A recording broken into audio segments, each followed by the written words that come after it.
Hello and welcome to Homicide Hobbies. I'm Andy, And I'm Claire.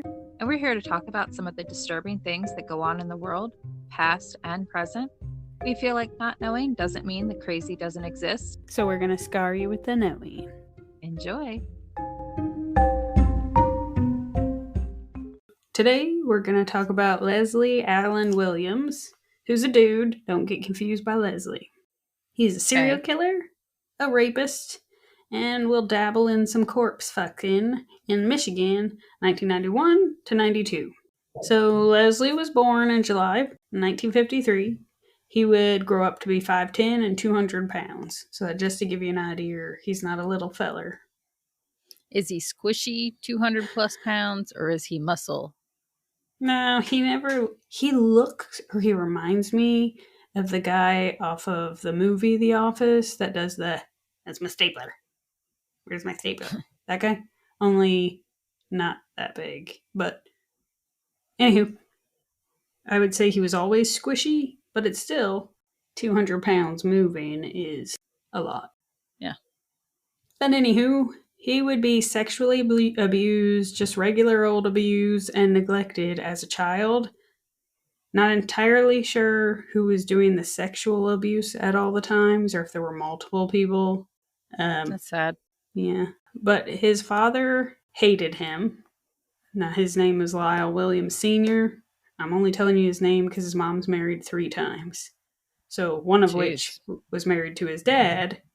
Now, Lyle would say that Leslie was not his child because his mother was a prostitute. What is with you and the prostitute? I know, when I read that one, I was like, what is with all these men? And they're like, she's a prostitute, so I killed her. Not that that's what happens in this one, but I was like, I don't understand. I don't know. I don't understand. I don't understand your search history. I don't understand. No offense to the prostitutes out there, but I would think if you got yourself a feller, he probably wouldn't want a whole lot of chefs in the kitchen. But anyway, so his dad would drag him around by his hair even as a toddler. Like, this isn't like a teenage, not that you should drag your children by their hair no matter what their age, but that's how he would snatch him up by his hair or drag him around. So it's generally not nice to him, which really made him cling to his mom more. I was going to say, I thought you were going to say want his hair buzz cut. No. Now, his mom's name is Dorothy. Her first husband, she has 2 daughters with. This is before Leslie's born. And then would get married to Leslie's dad, who is Lyle. So when Leslie's born, he has 2 half-sisters, and they would attest to the beatings that Lyle would give Leslie. I mean, they would say they also got beat, but Leslie got the brunt of it. And they witnessed when he would get hit with boards, belts, his dad's hand, whatever was near. And I'm talking like 4 or 5. Jeez. So poor baby. Lyle was not screwed tight. So he even shaved one of the girls' heads when she sawed a notch into his workbench, and that was her punishment. What? Right? So I was like, what the hell? Who does? I don't even understand a shaved head as a punishment anyhow, but I don't understand why that was the punishment. I could see if she chopped up her hair. Was he beating the mom? Do you know? I figure probably so. But I thought it was crazy because those aren't his girls. Not to say that when you get married and it's a blended family, but I'm surprised she was letting him do this shit he was. That's why I was curious if he was beating on her. I feel like he had to have been scary. Yeah. So Lyle, he would even one time set fire to gifts that the grandparents sent them because he didn't want them in their lives. But he would make the children watch as he set fire to the stuff. And one of them happened to be a little tiny rocking chair. And one of the girls, I imagine little kids just sobbing because it's just like he's burning their... Like, why would you do that? Because you're sick and twisted. Yeah. Now again, Lyle's the second of 3 husbands that Leslie's mom has. Now, Lyle, again, told you he was not right in the head, would force his mom to have sex with men in their home so he could watch. That's not a prostitute. That's what I said, but I don't know if she was a prostitute and then Well, maybe she was a prostitute and he was like, well, I want to be able to witness the said going ons. So, I but I'm too lazy to get up off this here couch. So your Johns are going to have to come here. I don't know, but it's still disgusting. But Yeah. Lyle, that his perversions didn't stop there. He would also molest the two girls. I'm not surprised. Yeah. Now, she would have 3 sons with Lyle, to include Leslie, and Jeez. even go as far as to involve 2 neighbor boys in his sexual perversions. Now, it does not go into detail whether it's like he encouraged the neighborhood boys to come fuck his wife. Whatever that Or the means, daughters. I don't know. But he included 2 neighbor boys. Eventually, parents found out. So the police come one night and take all 5 children away. Leslie is 4 years old at this time. The oldest is 9, and the youngest is 18 months. They were removed, and both parents were sent to jail, and the children were sent to the grandparents. They were returned to their mother when she got out, and she goes back to prostituting, which makes me think she was prostituting if she's going to go back to it. Or she kind of just gave up and was like, well, I guess I can sell it. Yeah. Makes me Either think way. of a Pretty Woman movie. We say who, we say when. Anyway, eventually she moves to California and marries husband number 3, who is James Adams. Now, James hates Leslie also, but Why? almost as much as his own dad did, because he was so clingy to his mother, Well, which I thought was I'm super going to. sad. So generally, James would also beat Leslie, but because he wouldn't get away from his mother, which I was like, that's not.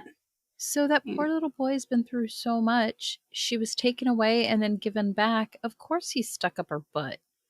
Like, Yeah, that's I his mean, he mommy. just went. And I'm going to assume, or at least hope, that she tried to stick up for him during one of his beatings with his father. And that made him even more clingy to her. Yeah. She's going to at least try to protect him, I would hope. I don't know. Now, It's now, sad. no one in the family will know what happens to Lyle, so Leslie's dad. No one knows when he died, what he did after he got out of jail or anything. So he's no longer a part of the scene once he's taken from that house So that sad. one night. Now, that brings us to Leslie's 10 years old. Now, he and his brother are savagely beaten by their stepfather, James, who then goes on a rampage and shoots their mother to Oh, death gosh. and then Oh, my, shoots himself. oh my gosh. Right. So that's where, when I was reading all this, I was like, that poor little boy. I mean, all the children, really, because he's not even the youngest. To be witness to any of that is just crazy. That's sad. I wonder if he killed her because she tried to intervene with the beatings with the children. It could be. Now, they would be sent to the grandparents, who, just so you know, the grandparents doted on those kids, loved them to pieces, and treated them well. So, at least from that point on, they weren't beat, abused, or molested. However, I feel like when you endure Damage done. 10 years of that, and at 10 years old, you're going to remember all that shit. It's awful. Now, he's first arrested when he's 17 for breaking and entering into a home in his neighborhood. They give him a year, but it didn't teach him anything, and he would continue his law breaking ways that would only increase in severity over the next 12 years, from attempted burglary until he escalates to first degree criminal sexual conduct and sexual assault by 1976. Jeez. Now, that sexual assault was he broke into a woman's home and assaulted her. He was sentenced to 20 years in prison for that. No, he got 5 to 10 for the assault, 7 years to 30 years for being a habitual offender. Now, I know the 7 to 30 years is like an eye roll thing. Not only is that a wide range of years, but they went more strict with being a repeat offender than they did with the actual sentencing of his crime, which is eye rolling in itself.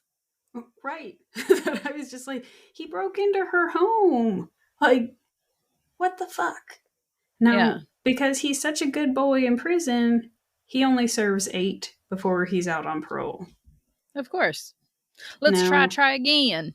well, on 2 occasions, Leslie will be arrested on sexual related assault charges.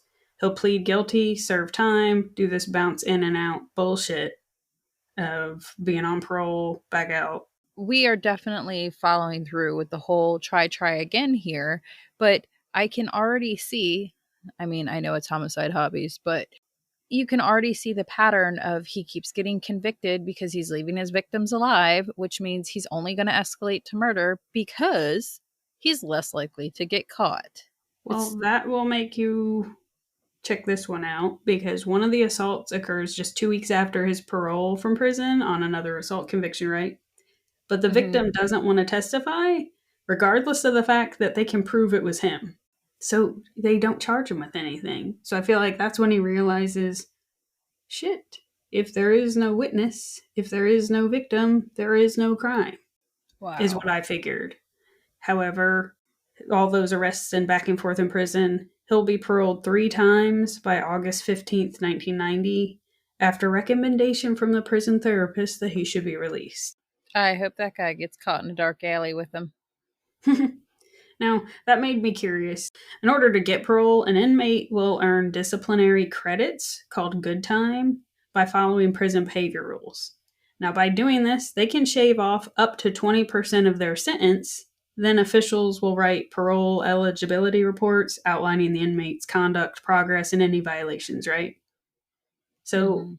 6 to 9 months before they're eligible for parole, the board will review the report and sometimes, not always, interview the inmate, which I think is bullshit. They should have to talk to each one of these creeps. I realize it'll slow down the process, but I don't fucking care. Yeah. But often Especially when they're inmates freaking repeat offenders. often inmates are released without an interview with the board. Now, crime victims are able to speak against the parole and all that, but I don't feel like if they don't have the time to talk to them, then they can wait to do the parole hearing. I mean, how Yeah. that's their job. I could be completely wrong on this one, but you know how some people are really good at being a liar? And if you get them in like face to face with somebody, they can convince you to sell your kidney and that it is a great idea kind of deal. Like they're just super good at lying. Who have And you been talking to? Who did you sell your kidney to? I didn't sell nobody my kidney, but I'm just saying, you know, but do you get what I'm saying? Like if they're put in front of people, they're a good con artist and can con anybody into Yeah. anything kind of deal. And then you end up with somebody that really shouldn't be up for parole, being granted parole because they're a good little con artist, and someone else who on paper could be Yeah. paroled, but because they get nervous and seem closed off during the board situation, they end up being denied. Does that make sense? So if I think that maybe keeping it black and white and on paper makes it to where they feel like they're doing a better job determining who gets to do what. But I feel super lied to by the movies because every time I've ever seen on TV that they go Yeah. in front of a parole board, they're literally sitting in a chair in front of a bunch of Were you people. picturing Ashley Judd, No, I was picturing like the double jeopardy of letting her know that she feels bad about her crime? If she could switch places with her husband, she could or would. yeah. But see, that's a good example because she was lying Yeah. to get out Well, and exact her revenge. yeah. Regardless, in August, somehow he would slip through the cracks when he inadvertently was cleared of raping a 9-year-old girl. What? Now, I tried real hard to find out how the fuck do you get accidentally cleared of that? I'm super confused. She's 9. Same. It was in several newspapers of he was inadvertently cleared of raping a 9-year-old girl. So that means he did it and they accidentally cleared him, or they accidentally accused him and he was actually innocent? Because it definitely So, sounds like he was guilty and they accidentally cleared him. so I'm just going to tell you, you now made me spoil it, Haha, that he does admit to it later. that's But sick. whatever occurs and however it happened, he was cleared of it So I don't know if it's a case of maybe they picked out the wrong guy in the lineup. I don't know what the circumstances would be that you'd. I mean, what the fuck? But he's cleared of it, so he doesn't even go back to jail for that shit. Now, on November the same year, My so you mind figure is that, still processing that, by the dude, way. I spend a lot of time on it because my mind took a while to process it because I would think police departments wouldn't just, oh, well, it's a 9-year-old that was raped. He probably didn't do it. I feel like it'd be something to take pretty serious.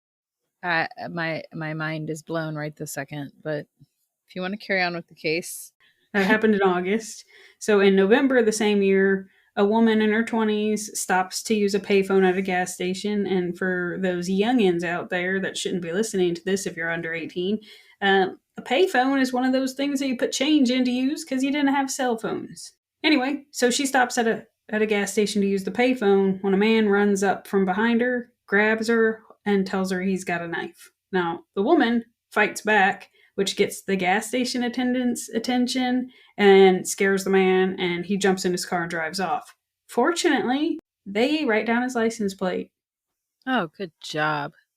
Now, which it was registered to Leslie Allen Williams. Now, police run that tag and find out this little fucker's on parole for several sexual related assault crimes, right? So they decide to do a photo lineup with the victim so they can get his ass back in prison where he clearly belongs.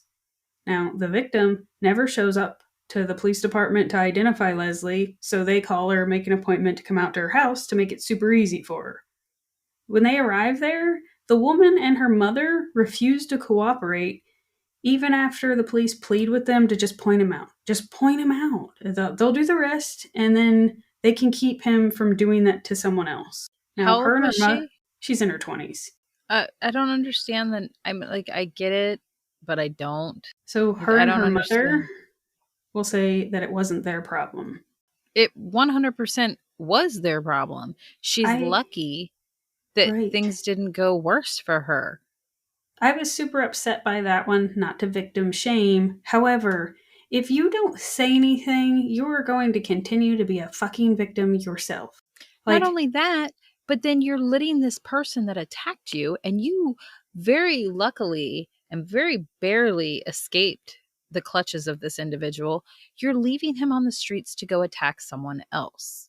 And I and I would realize she say, shouldn't be forced to deal right, with the situation, but at the same time, she's partially responsible for any attacks that come afterwards. same. So that's where it's just like, I hope years later when she sees this shit that happened after, and if she would have just opened her fucking mouth. Now, mind you, they probably wouldn't have done a whole lot for time wise, so he probably would have gotten out.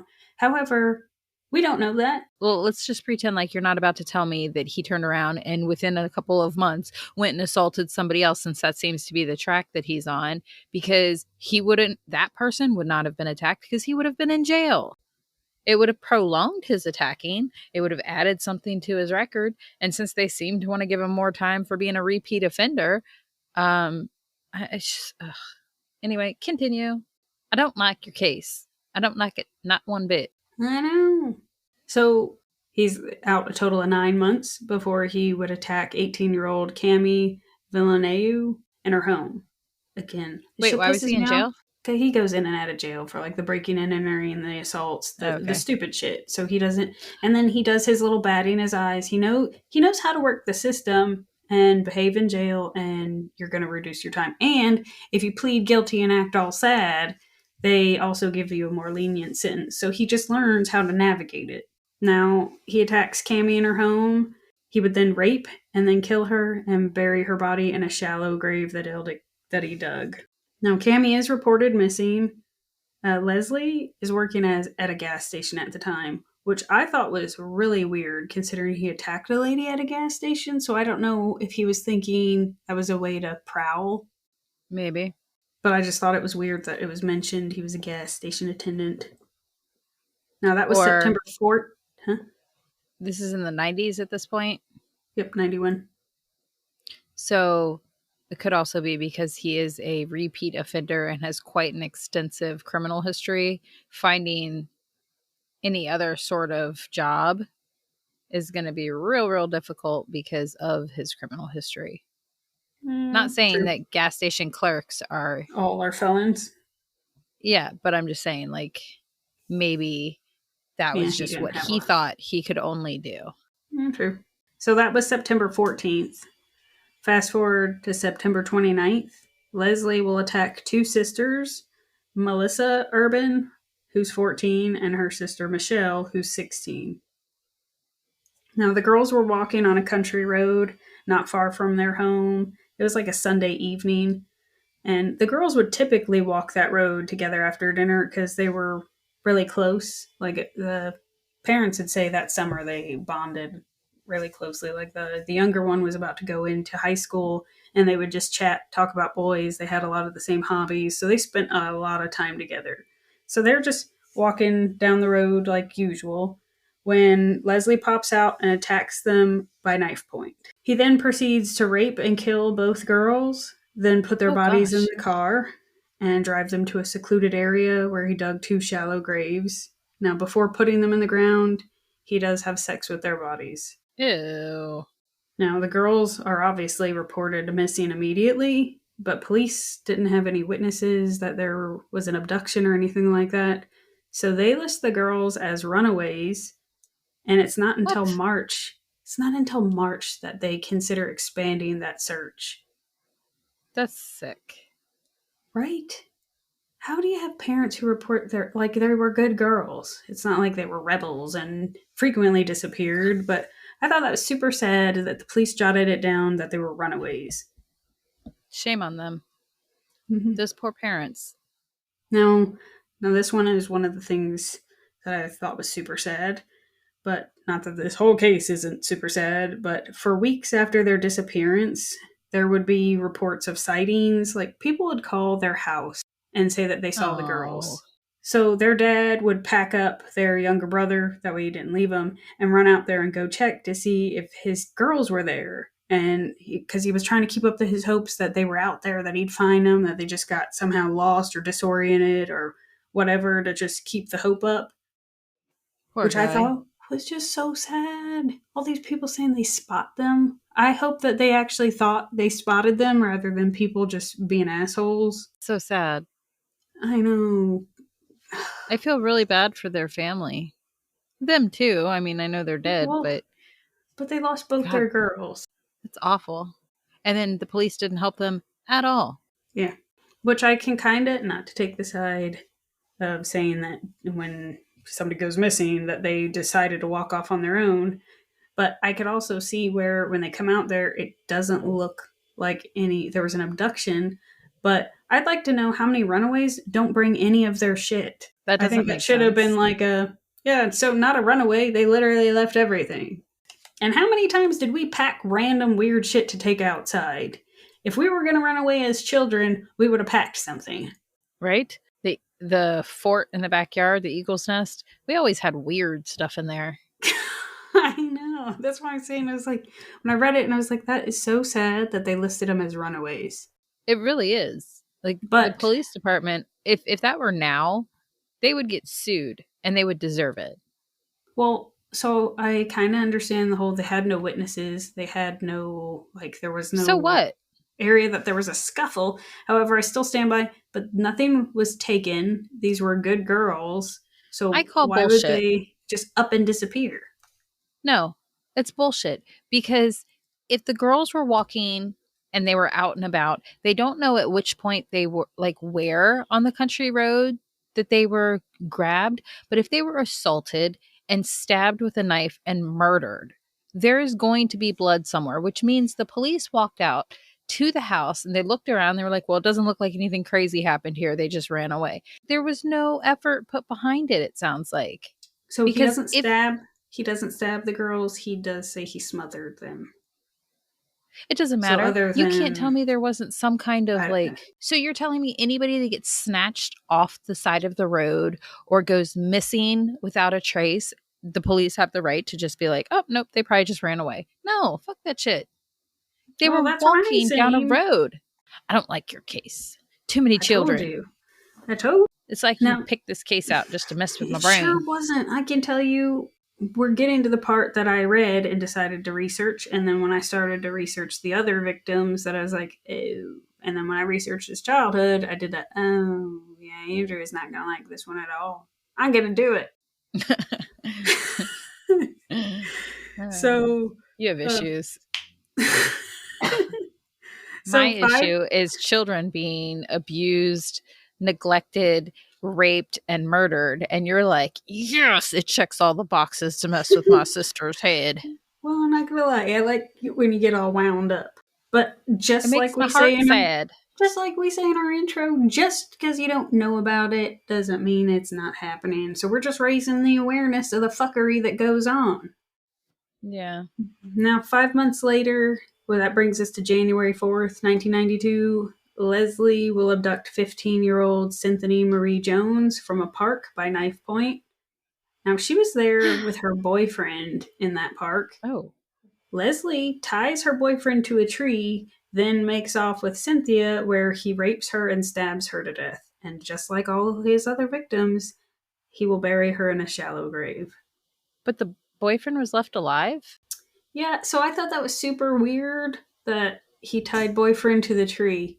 And maybe it's because I've never attacked anyone, but I don't understand how you can attack two people at the same time. No, I don't understand that. I find it hard to Unless believe he's got Bruce Lee moves. I'm going to guess he grabs hold of one person and holds them at like knife point there to get the other person to cooperate. I wouldn't cooperate. We're dead I wouldn't either either. way. But And I would sure be as hell super don't let me mad be at- the person that gets grabbed if with you around, because they're going to be like, I'm going to stab her if you don't behave. And you're like, fuck that shit. I'm out. Get to stabbing. I got my first aid and CPR certification. I will render that aid. No, you won't. Your ass will be running. No, I would not. Go get that Put some help. whoop ass. Just like if me and Dave, if we were walking in the woods, he wouldn't allow himself to be strapped to a tree and somebody to make off with me. If we're already fighting for our lives, there will be a fight. I will bite, kick, claw. You know, not to get off topic ish, but before we started doing cases and before I got into even listening to these kinds of cases, I guess I've always kind of had an interest, but I already didn't let my kids go outside without being supervised. Like, I don't even let them go run out to the car real quick and then come back without someone, me, standing there watching them go to the car and come right back. Perverts. And it's literally, we're not right on on a main road, and the car is not like right at, you know what I mean? Like, you know where I live. It's not anything crazy. We did grow up in the era of at 8, 9 o'clock at night on TV when they'd be like, do you know where your children are at? So that was just ingrained in your brain that apparently there were just children up and missing at all points. And parents had to be reminded. Well, my daughters get super irritated that I won't let them go play outside by themselves, but that's because they're 11 and 10. I'm not, no. Yeah. And I got news for them. I just now heard their aunt tell me about a 15 and 16 or 14 and 16-year-old that got snatched away. So they ain't going nowhere without supervision ever. Well, and that 9-year-old my boys girl. Too. And not to say your children are like a lawnmower, but there was a time that I left the lawnmower at the end of the driveway and somebody made off with it, and I only had my back turned for a second, and I didn't even hear them load it up. And we live out in the country, so I was like, there was hardly any traffic. I just went to get gas. That's crazy. But if they can do that, I mean, I would say keep doing what you're doing. None of them have gotten snatched. I've also heard that it takes 10 seconds to grab somebody. It takes 10 seconds, which is horrifying. Well, I feel like it takes less than that because just to grab them. Well, that's what I'm saying. To throw them in the vehicle. To grab somebody and throw them into a vehicle is 10 seconds. That's absolutely horrifying to know. Yeah. And those statistics come from surveillance video of people literally being taken and being able to average the times together to come up with that 10 seconds. That's just scary to think about. In 10 seconds? Seriously? But anyway, continue with your child abducting, murdering, rapist son bitch. I don't like him. So fast forward to May of the same year, that girl, Cynthia Jones, that was in January, right? Mm-hmm. So in May a 35-year-old woman had been visiting her mother's grave at a nearby cemetery.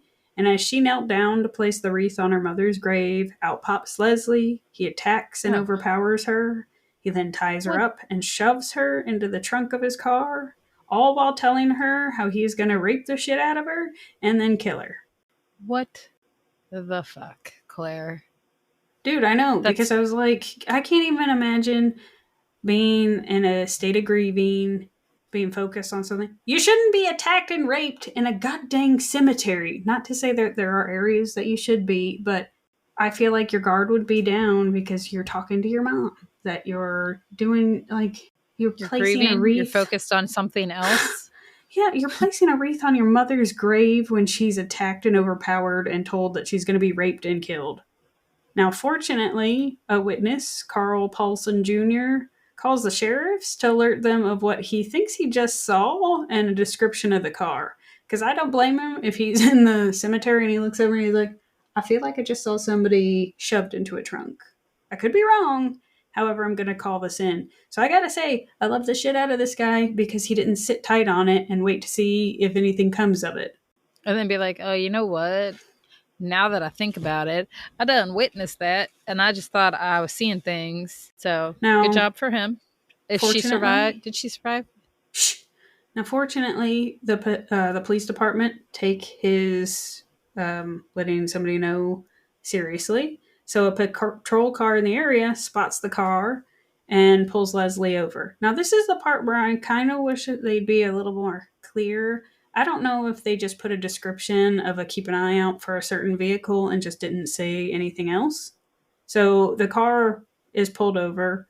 Now, in case you weren't keeping track with the dates, Leslie's 39 at this point. Now, he cooperates with the police officer when he hands over his license and registration. He doesn't act like he's stressed or did anything or worried. Nothing. He's calm, cool, collected. And just as the officers are about to let him go, since nothing's suspicious, they hear banging from the trunk. I was about to say, why is she not banging and screaming for her life? Because what the hell? I don't know. Now, upon opening the trunk, they find the woman bound, gagged, and clearly terrified. Leslie is immediately arrested. He doesn't resist being cuffed. The lady is sobbing and naturally shook up and will tell police She was everything. probably already sobbing before she was attacked because she was grieving at a fucking cemetery. Right. So that's the case that I first read, the news article, which made me pick this case because I was just glad that there was a survivor out there and that he nearly got away. If the police wouldn't have heard her thumping, and my guess would be when a police car pulls up, maybe the sound of his engine, you don't really hear a whole lot, and they're not talking loud, so maybe depending on how, I don't know what kind of car it was, that those like 80s cars where the trunk was way far back. Yeah. It's possible that when an officer asks for license and registration, it's not super loud when you've got two or the police car's engine behind it. I don't know. So what I'm hearing, to put it in, to say it like your husband. So what I'm hearing is that you're telling me that for all future serial killers out there, if you pull your spark plug and make your car sound like a lawnmower, they won't be able to hear your victim thumping in the trunk. And I'm not a mechanic, but I feel like if you pull your spark plug, won't it not start? So you have lots of spark plugs, because my Chevy Cavalier that I had when I was 17 had a bad spark plug and it sounded like a lawnmower. It was real loud and real embarrassing. So also in high school that this one boy wanted a exhaust thing for his Honda Civic because that was the cool thing to have a rice burner, but he couldn't afford an exhaust, so he drilled a hole in it. By the way, super illegal. But he drilled a hole in it so it sounded louder. Now, mind you, it sounded like somebody banging a trash can lid when he was going, but it did not sound good, but it made it louder. So maybe instead of ripping out your spark plugs, leave the motor alone and just, I don't know, kick off your exhaust. Because the muffler muffles the noise. Unless you live in a state where you have to have an inspection done, because that will make it fail. The spark plug. Yeah. You can Why replace not? quickly, get your car legal. My way. Or how about let's not give tips? I like that idea. Anyway, so she's sobbing and telling the police all of what just happened, and that she had gone quiet in the trunk because she had given up that she was about to be murdered. Now, Leslie is charged with kidnapping and attempted rape and murder. Now, Leslie would state to the police that he doesn't belong on the street. Everybody's probably safer with me in here. Did they turn around and let him back out? So the lady that was the They did? survivor, the lady that was a survivor did thank Carl for coming forward since she's only alive because he reported what he saw, Yeah. which I'm glad she had acknowledged that. Because again, if he wouldn't have said anything, she'd be dead. And just like the lady who wouldn't even point him out that was who attacked her in the gas station, frankly, there are far too many people who will sit idly by. Yeah. I'm glad he Anyway, got the acknowledgement he deserved. no, I feel like at this point, investigators they piece it together that Leslie's past and how much he's been in and out of prison and his near misses of going to jail because people don't want to testify. So they're really gunning to put his ass in jail. Now, they also realize that he's figured out that if he pleads guilty, he gets lesser sentences. And if he seems full of remorse, he also gets released early. And even if he's found guilty of the assault, the kidnapping, attempted rape, all that, he'd be up for parole in less than 10 years. That's disgusting. It's disgusting. Like, attempted rape and murder, 10 years, less than 10 years. Well, and if he only does the 30% of his sentence, like that, it's an it makes me insignificant amount of time. Well, it makes you realize that the whole them not coming forward, it's not worth the time and effort and emotional trauma that it's causing his victims to come forward and be like, yeah, he's the one that attacked me, because he's just going to turn around and be out again. So that was the argument of some, is that they feel like if they do come forward, they end up more of a defendant than the victim. And then when it goes to court, they're torn apart and they don't want to go through all that, which is honestly a horrible situation to be in, that you don't even feel like you have any rights, but they have more than you and you can't say anything. Yeah, that's awful. It's definitely ass backwards. Now, at this point, they don't know that Leslie's committed any murders, and he's not talking to detectives. He's just being real quiet. So they decide to just go and talk to his friends and family and some ex-girlfriends, which I was like, you know what? I didn't realize ex-girlfriends. Well, they're probably prostitutes, but I didn't. Those don't count if you paid them. Well, apparently they do, because sometimes they're married. Anyway, so they would talk to several people who would mention like areas that Leslie would like to hang out and spend free time, weirdly, by himself in like fields and places around town. So on a whim, since several people talked about the same field that Leslie liked to go hang out in, which I think is super weird, but the police... Yeah, he's digging his holes. Right. So police decide on a whim to just, go check out the field. So they ask an ex-girlfriend to just, point him in the right direction. So naturally, she helps. And it doesn't take them long before they find the body of 18-year-old Cammie, who had been missing since September the previous year. Now, the medical examiners said she had been strangled. And then police go and they let Leslie know that they found a body where he happens to like to spend a lot of his free time. Now, they'll say that Leslie was visibly shaken up when detectives told him, even though he didn't initially say anything, they could tell he was frazzled. And that was the first time they saw him like unsettled and not calm, cool, and collected. Yeah. And after giving him a few minutes to think it over, Leslie muttered that he wanted to clear up a few things.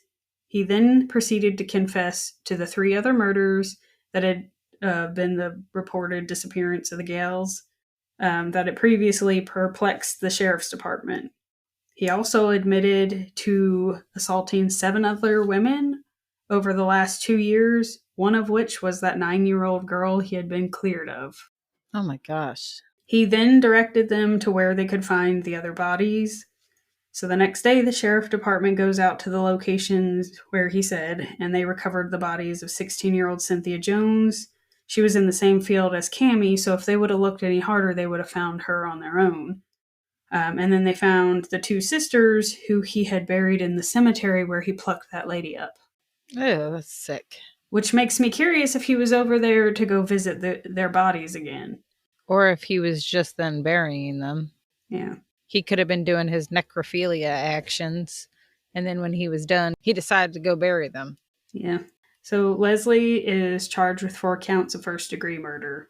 Now, when the media gets a hold of this story, the public is livid that someone could be released time and time again and be on parole when he committed the murders.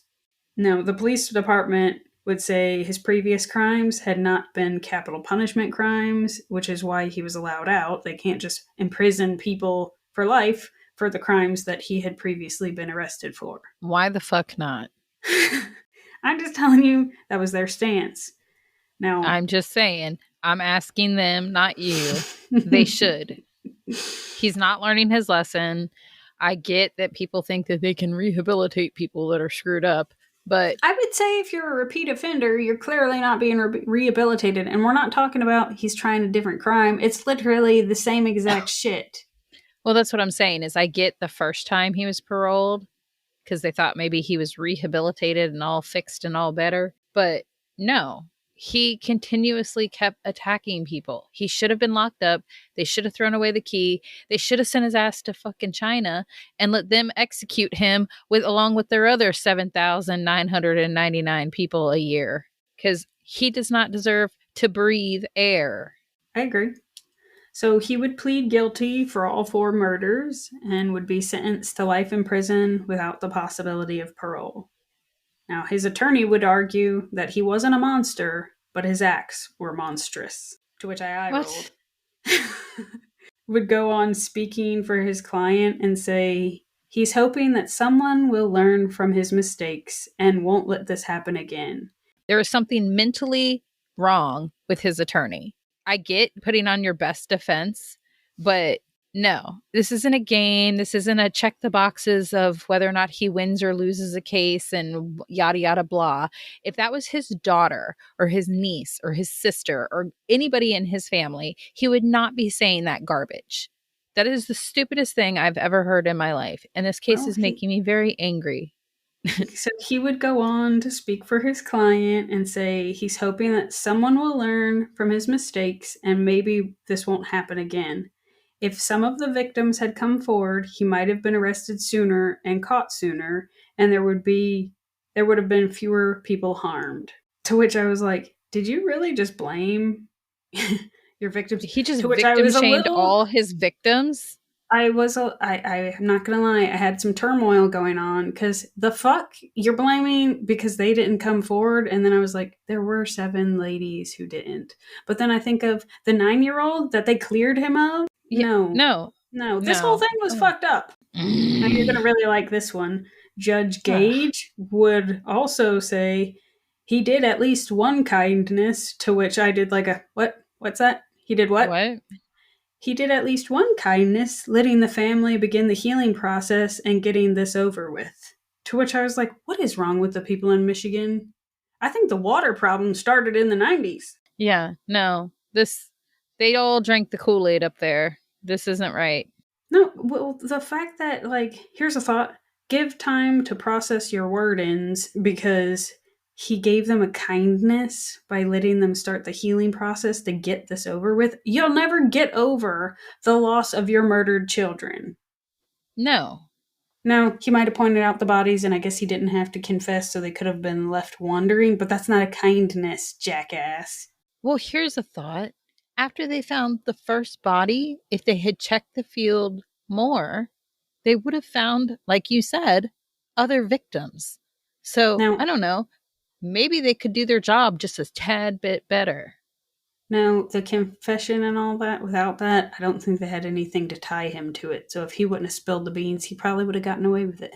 Now, if you were wondering why he got sentenced to life in prison, it's because in 1846, Michigan banned the use of the death penalty. Although the sheriff's department would say they would get 40 to 50 calls a day wanting it to be reinstated because they said Leslie deserved to be put to death. And I agree. I do too. What's the point of jail if he can't be rehabilitated? Put him down. To which other people would argue he's not learning anything by being put down. We crossed that bridge. He's not learning anything. This one's done. Bury him. Yeah, this one's broken. But it's time to put him out back and bury him in a shallow grave. They would direct those calls to politician offices. That way. Yeah, I was going to say, since when do you call the sheriff's department? They can't do shit. Well, that's why they would direct him to their politician to try to get it on the ballot, to which it was never put on the ballot. Now, the sheriff, John Nichols, said he favored the death penalty and considers it the best damn cure in the world for them, for the repeat offenders. Now, the government... He should be president. I liked him. He's like, it's the best damn cure. I agree. I do too. Now, the governor would say he was furious to learn about all the parole releases, blah, blah, blah. Now, the parole board would defend themselves, saying that Leslie showed no... they would say Leslie showed no signs that he would resume the violence that landed him in prison. But yet they didn't talk to this conniving little motherfucker. And the fact that he's a repeat offender didn't raise any goddamn red flags for any of those people that sat back and just flipped through the paperwork and were like, yeah, he's good when he's being supervised in cuffs. But when we let him out, he turns around and attacks children and is murdering them. No, you don't let them out. Well, so when he was in jail, they didn't know he was murdering. Okay, I'm sorry. He was just diddling the children against their will. Well, he never was arrested for a child-related thing. He was assaulting ladies and breaking into people's houses. It doesn't matter. He was still diddling people against their will. And he was breaking and entering. I personally find it worse if you break into somebody's house to assault them. How so? Explain your plate of cookies. You've got my full attention. They clearly were seeking you out, where, not to say crimes of opportunity are less bad. I live in the country, Andrea. If anybody's coming out here and then trying to pry their way into the house to specifically rape and murder me, that seems worse than if I'm just milling about and turn down the wrong alley and some then if you're at your mother's grave, you're kind of asking for it because it's a crime of opportunity. No, ma'am. No, I didn't say if she bends over, that means she's fair game. No, ma'am. It's all bad, but I'm just saying I feel like it's worse if he intended to break in to do said things, and I don't think it should be a penalty of less than 10 years. That is asinine. But I hope that he spent a lot of time having somebody break into his ass, as I've told you before. That's how I feel like they should be treated. Yes. Regardless, that's what the parole board's stance was, that there was nothing to say that he would be repeat his crime. And then I did the whole, except he's got a fucking pattern of coming back and then being paroled and going back and then being paroled. So how can you say it doesn't look like he'd do it again? They would say he had a prison job, he'd finish high school, and even begin working towards his associates while in prison. So that's why they thought he'd end up on the straight and narrow. Now, unfortunately, I'm sad to say, Leslie Allen Williams is still alive and in the Carson City, Michigan prison. That prison needs to be set on fire while he's in his cell. Yep.